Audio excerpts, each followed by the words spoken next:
Hi పిల్లలు, కొత్త కథ కోసం రెడీగా ఉన్నారా? ఓకే, మొదలు పెట్టేస్తున్నాను. ఉమ్, అనగనగనగనగా ఒక పేద బ్రాహ్మడు ఉండేవాడనమాట. అతనికేమో ఏ పని చేత కాదు, అలాగే చేసే ఓపిక లేదు. ఎందుకు?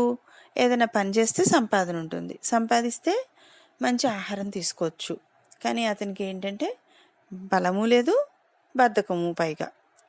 అయితే దానికి తోడు పిల్లలు ఎక్కువ. పాపం భార్య ఏమో ఎప్పుడూ అంటుండేది, ఎందుకండి మనకి ఇంతమంది పిల్లల్ని ఇచ్చాడు దేవుడు, మీరేమో పని చేయరు, వీళ్ళకేమో ఫుడ్ లేదు, వీళ్ళు చూడండి ఎట్లా ఇసురోమంటూ ఉన్నారో అని చెప్పి అంటూ ఉంటే అబ్బాయికి ఏమో ఒకరోజు ఇంకా విసుగొచ్చేసింది.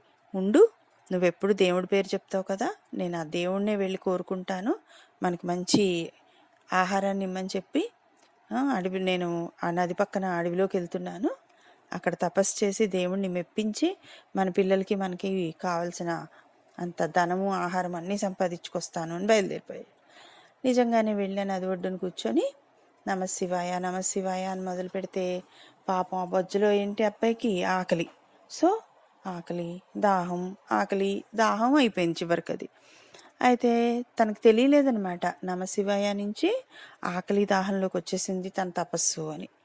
అయితే ఒకరోజు ఆ పక్క నుంచి ఒక ముని వెళ్తూ వెళ్తూ, ఇదేంటి అందరూ నమశివాయను నారాయణ నారాయణ అను ఏదన్నా ఇట్లాంటి ప్రేయర్ చేస్తారు, ఇతనేంటి ఆకలి దాహం అని తపస్సు చేస్తున్నాడు అని చెప్పేసి కొంచెం కదుపుతాడు. కదిపేసరికి అతను నీరసంతో పక్కకు పడిపోయి ఆకలి దాహం అంటే మాత్రం మానలేదనమాట. వెంటనే ముని ఏం చేస్తాడు, తన దగ్గర కమండలంలో ఉన్న నీళ్లు కొంచెం పోసి మొహం మీద కొంచెం నీళ్లు జల్లి, ఏంటయ్యా నువ్వు ఏం తపస్సు చేస్తున్నావు అని అడిగితే, నేను దేవుడి కోసం తపస్సు చేస్తున్నాను అంటాడు. నువ్వు దేవుడి కోసం తపస్సు చేయట్లేదు, నీ నోట్లోంచి ఆకలి దాహం అని వస్తుంది అంటాడు. అనేసరికి ఈ అబ్బాయి కొంచెం సిగ్గుపడతాడనమాట. బ్రాహ్మడు సిగ్గుపడి ఇదంతా చెప్పుకొస్తాడు. ఓహో, ఓకే, సరే, అయితే నీకోసం కాకపోయినా నీ పిల్లల కోసం నేను ఒక పని చేస్తాను. నేను తపస్సు చేసిన మంత్రశక్తి ఉంది కదా, దాంతో నీకు మంత్రించిన నీళ్ళు ఇస్తాను. ఆ నీళ్లు తీసుకెళ్ళి మీ ఇంట్లో ఏవైతే మెటల్ వస్తువులు ఉంటాయి, అంటే లోహపు వస్తువులు, ఇత్తడి, రాగి అలాంటి వాటి మీద చల్లావనుకో, ఆ నీళ్ళని అవి బంగారంగా మారుతుంది. ఆ బంగారం తీసుకెళ్ళి నువ్వు అమ్ముకున్నావనుకో డబ్బులు వస్తాయి. డబ్బులతో వస్తువులన్నీ కొనుక్కో, తెచ్చుకుని పిల్లలకి మంచి భోజనం వండి పెట్టండి, నువ్వు నీ భార్య కలిసి.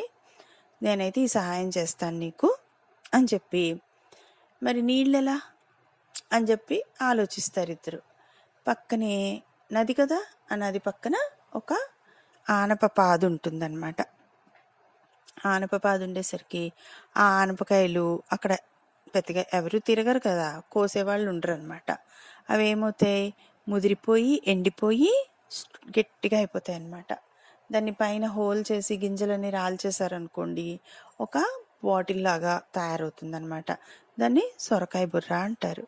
సో అందులో నీళ్ళు నింపుకుని వస్తే ఆ నీళ్ళకి నేను మంత్రం యాడ్ చేస్తాను, అప్పుడు నువ్వు ఇంటికి తీసుకెళ్ళి వాడుకోవచ్చు అని ముని ఐడియా ఇస్తాడు. ఇచ్చేసరికి ఈ బ్రాహ్మడు వెళ్ళి అలాగే ఒక సొరకాయ బుర్ర తీసుకుని నీళ్లు తీసుకుని వస్తాడు.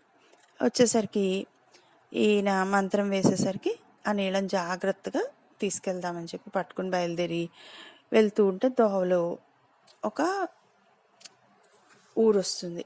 ఆ ఊర్లో ఏంటి, ఇతను వెళ్ళేసరికి ఓపిక అయిపోయి ఆ ఊర్లో అతని ఇంటి గట్టు మీద కూర్చుంటాడు. ఆ ఇల్లు ఎవరిదంటే వీరాచారి అని చెప్పి ఒక కంసాలదనమాట. ఆ కంసాలేమో ఆ పక్కనే కొలిమి పెట్టుకుని అన్ని లోహాలు ఏంటి, వెండి, రాగి, బంగారం అవి కరిగించి వస్తువులు తయారు చేస్తూ ఉంటాడనమాట. అయితే ఈ బ్రాహ్మడు రావడం చూసి ఆ వీరాచారి అంటాడనమాట, భలే వచ్చారండి, ఈరోజు నేను మీకు మంచి ఆతిథ్యం ఇస్తాను, భోజనం పెడతాను, మీరు చూస్తుంటే చాలా వీక్గా ఉన్నారు, మీరు కొంచెం ఆ పక్కన చెరువులో స్నానం చేసి వచ్చేలోపు మీకు భోజనం రెడీ చేస్తాను అంటాడు. అనేసరికి ఈ బ్రాహ్మడేమో సంతోషపడి ఆ సొరకాయ బుర్ర ఏం చేస్తాడు, కరెక్ట్గా కొలిమికి పక్కన పెట్టేసేసి తను స్నానానికి వెళ్ళి వచ్చే లోపల ఈ వీరాచారి బ్రాహ్మడికి తొందరగా అన్నీ అమర్చాలి అని చెప్పి పడే హడావిడిలో ఆ సొరకాయ బుర్ర కొంచెం ఒరిగి పక్కకి దానిలో నీళ్లు ఇతను పనిచేస్తూ ఉంటాడు చూడండి, సుత్తి శానం అవి పెట్టి ఆ మెటల్ వస్తువుల మీద పడతాయి కొన్ని నీళ్లు. పడేసరికి వెంటనే అవి బంగారంగా మారిపోయాయి అన్నమాట. వీరాచారి ఆశ్చర్యపోయాడు. ఊరిని ఈ నీళ్ళల్లో ఏదో మహత్తుందే అని చెప్పేసేసి వెంటనే ప్లాన్ చేసేసి, అప్పటి వరకు మంచిగా ఉన్నాడు పాపం, ఎవరో పేద బ్రాహ్మడికి భోజనం పెడదాం అనుకున్నాడు, అన్నీ చేశాడు. కానీ బంగారాన్ని చూసేసరికి అతని ఆలోచన మారిపోయింది.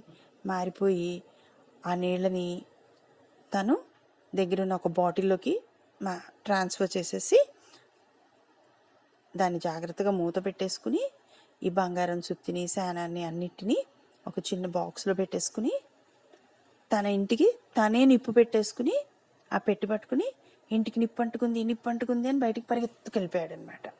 ఆ పరిగెత్తుతూ వెళ్ళిపోతూ ఒక 10 ఇళ్ల తర్వాత భద్రం అనే ఒక అబ్బాయి ఉంటే ఆ భద్రానికి, బాబు మా ఇల్లు కాలిపోయింది భద్రం, ఈ పెట్టి భద్రంగా దాయి బాబు అని చెప్పేసేసి నేను మళ్ళీ వచ్చి తీసుకుంటాను అని చెప్పి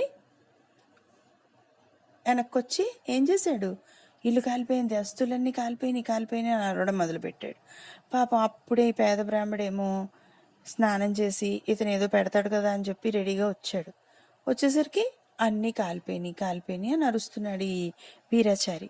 వెంటనే ఈ బ్రాహ్మడు, ఏమయ్యా నా సొరకాయ బుర్ర ఉండాలి కదా, అందులో నీళ్లు ఉండాలి కదా, ఏమైనాయి అంటే అన్ని వస్తువులతో పాటు అది కూడా తగలబడిపోయిందండి, రక్షించలేకపోయాను అనేసరికి ఇంకా అన్నీ పోయినాయి కదా అని చెప్పి ఏడుస్తూ ఉంటే ఊళ్ళో వాళ్ళందరూ అక్కడికి వచ్చేసారనమాట. అక్కడికి వచ్చేసేసరికి గ్రామాధికారి ఉంటాడు కదా, అతను కూడా వచ్చాడు. ఏమయ్యా ఏమేం వస్తువులు పోయినాయి, ఏం పోయినాయి నీవి అని చెప్తూ ఉంటే, ఇల్లు మొత్తం కాలిపోయిందండి, బూడిదైపోయిందండి, ఏముందండి ఇక్కడ ఇప్పుడు ఇంకా నాకు అని ఏడుస్తూ ఉంటే ఈ భద్రం ఏం చేశాడు ఊరుకోకుండా, ఇదిగోండి మీకు ఈ వీరాచారి పెట్టి సంగతి చెప్పట్లేదు, పెట్టి నాకు ఇచ్చి భద్రంగా దాయమని చెప్పాడు, ఈ పెట్టిలో ఏమున్నాయో నాకు తెలియదు కానీ అని చెప్పి గ్రామాధికారికి కాస్త పెట్టి అందిచ్చేశాడు. ఈ పెట్టి అందిచ్చేసరికి గ్రామాధికారి బాక్స్ ఓపెన్ చేసి చూశాడు. బాక్స్ ఓపెన్ చేసి చూస్తే ఏమున్నాయి అందులో, ఒక బంగారపు సుత్తి, ఒక బంగారపు శానం, ఒక బంగారపు బాటిలు, ఆ బాటిల్ నిండా నీళ్లు ఉన్నాయి. వెంటనే ఈ పేద బ్రాహ్మడికి అర్థమైపోయిందనమాట. అర్థమైపోయి ఆ నీళ్ళు సీసా నాదేనండి అని చెప్పంటే ఇంకా వీరాచారికి చెప్పక తప్పలేదన్నమాట. ఇలా సొరకాయ బుర్రలోంచి నీళ్లు పడేసరికి అవి బంగారంగా మారే, వాటిని చూసేసరికి నాకు ఆశ పుట్టింది, ఆ ఆశతోటి నా ఇల్లు నేనే తగలబెట్టుకున్నాను, లాస్ అయ్యాను, అతని సొమ్ము మీద ఆశపడి నా ఉన్న సొమ్ము పోగొట్టుకున్నాను అని చెప్పేసేసి బుద్ధి వచ్చింది అని చంపలేసుకుంటాడు అనమాట. సరే అతనేమో చేసిన తప్పుకి ఆల్రెడీ ఇల్లు పోగొట్టుకుని శిక్ష అనుభవిస్తున్నాడు కదా, చెంపలేసుకుని బుద్ధి తెచ్చుకున్నాడు కదా అని గ్రామాధికారి ఇంకా అతనికి ఏమీ శిక్ష వేయకుండా వదిలేస్తాడు. ఈ బంగారం వస్తువులు సీసా అన్నీనేమో ఈ పేద బ్రాహ్మడికి ఇచ్చేస్తాడు.